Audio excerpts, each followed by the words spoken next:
Which two rivers are the longest in North America?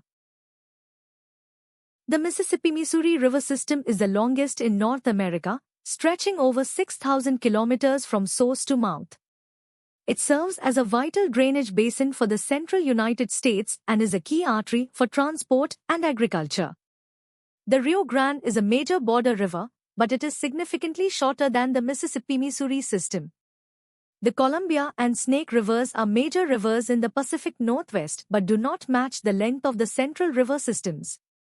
The Yukon is a major subarctic river and the Colorado is vital for the Southwest, but neither is the longest on the continent. What is the global ranking of the Mississippi and Missouri River system? The Mississippi-Missouri River system is the fourth longest river system in the world, stretching approximately 6,275 kilometers. It serves as a vital drainage basin for the North American continent and a major artery for inland navigation. Which river flows into the Caspian Sea? The Volga is the longest river in Europe and flows through central Russia into the Caspian Sea. It is a vital waterway for Russian industry and transport, draining a large portion of the European part of the country. From which hills does the Vegi River rise?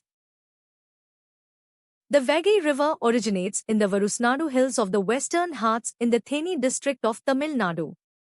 It is a major river in southern Tamil Nadu that supports agriculture in the Madurai and Ramanathapuram regions. Into which body of water do the rivers in Madurai district east drain? The rivers in the Madurai district, including the Vegi, flow eastward following the general slope of the Deccan Plateau. They eventually discharge their waters into the Bay of Bengal, specifically through the Palk Strait area.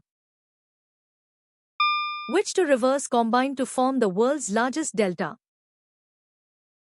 The Ganga-Brahmaputra Delta, also known as the Sundarban, is the largest and fastest growing delta in the world. It is formed by the confluence of the Ganga and Brahmaputra rivers before they empty into the Bay of Bengal. Why is there very little water left to flow as rivers to the seas in Australia? Australia is the driest inhabited continent, where high temperatures lead to extreme evaporation rates that consume much of the surface water. Consequently, many rivers are seasonal and very little water reaches the sea compared to other continents. The Indo-Gangetic drainage plain is associated with which rivers?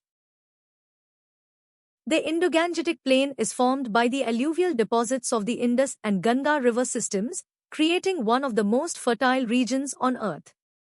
It spans across northern India and Pakistan, supporting a massive population through intensive agriculture. The Amur and Sikyang rivers are located in East Asia and are not part of the Indian subcontinent's drainage system.